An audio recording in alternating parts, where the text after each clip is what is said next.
Hello again. It's just me. I just wanted to, elaborate a little more on my previous story. Obviously, a lot of you don't know me. I am Michelle Smith. I am your embodiment coach. And the reason that I am your embodiment coach is because, as I've said before, I embody everything that I am teaching my clients.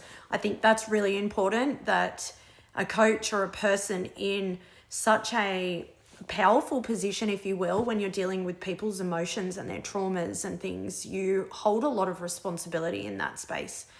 So making sure that you practice what you preach, I think, is very important. So a little bit of background of myself and my story is I'm actually from Sydney originally. Excuse me. I had my daughter really young. I was 21 when I had her. So I was forced to grow up really quickly. It was a really hard time. Her father left me on my own at my most vulnerable time to have this baby when I was essentially still a baby myself.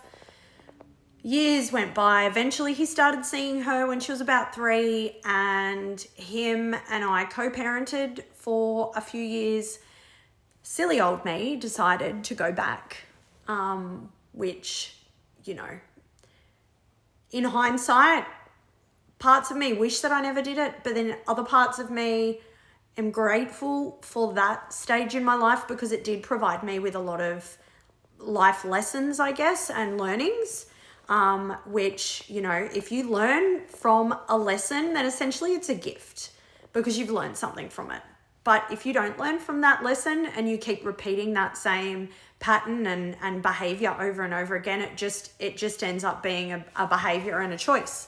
You're choosing to do that. You're not choosing to heal those parts in you that are essentially holding you back and stopping you from being your true self. So, long story short, I was homeless with a 3-year-old living in the back of my car.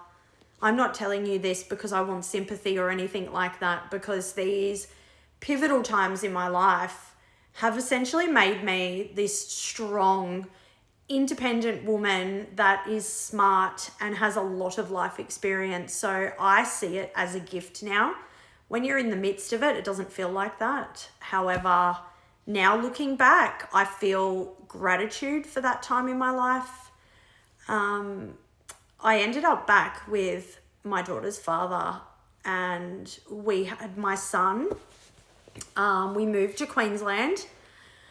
And my domestic violence, life and reality kicked in where, I wasn't beaten up, thankfully, but I was emotionally manipulated, coerced, controlled. I was abandoned. I was rejected. I was emotionally abused to the point that I was a fraction of myself, and the person that you see before you, I was not this person. I was a very broken person. Fast forward until now, obviously I left him. We went through domestic violence court, a really awful, toxic divorce. And I started, my inner work journey and my healing journey, which led me to open an NDIS company, which was essentially a bit of a savior for me. That was not my life's purpose. I still run it. I still have it. I love, my clients. I treat them like my family. They're beautiful.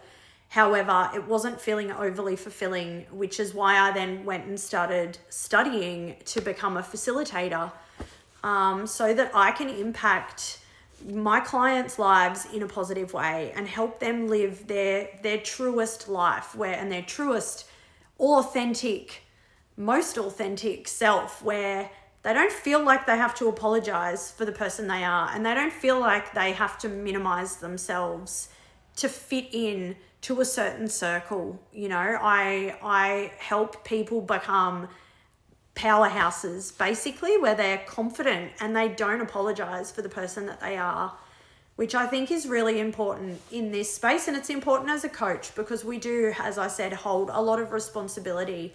We have people's lives in our hands essentially, and I don't take that lightly. I think it is a beautiful gift to be able to hold space for somebody in this space when they're going through a tough time. But all of my life experiences and things that I've been through have led me to this point in my life and this space, which I am just so grateful for. But it's not been without its trials and tribulations. Anyway, so I just wanted to come and share a little bit about myself. Obviously, I'm not in a domestic violence relationship now, full disclaimer. I am happily married. My husband is an amazing man, very smart. He loves me unconditionally, but I wouldn't have had that if him and I didn't actually do the work when we both held up those mirrors in front of each other, showing and highlighting those wounds that we needed to heal. So I'm really grateful that we both had the strength and I guess the willingness. It's probably one of the most powerful words that I've come across, because if a person's not willing, they're never going to change. Nothing's going to change in your life. So I'll leave it there, but I ask you, comment, let me know, what are your wins? What are you going through right now? Let's get to know each other, because I would love to know if I can give you any advice or any help at no cost to yourself. Let's just open up a chat. Let's just spread awareness. There's so much beauty in this world, and there's so much beauty in growth. If I can help anybody on that journey, oh gosh, you would give me so much fulfillment, because I really do enjoy helping people. It really holds a big place in my heart. So I'll leave it there, but I hope you all have the most amazing day, and thank you for following on and engaging, spreading awareness. It starts with one person, and it shouldn't end. We should all keep that chain going, because you never know who you're going to impact in life. So yeah, I thank you very much, and I look forward to speaking to you all. Bye-bye.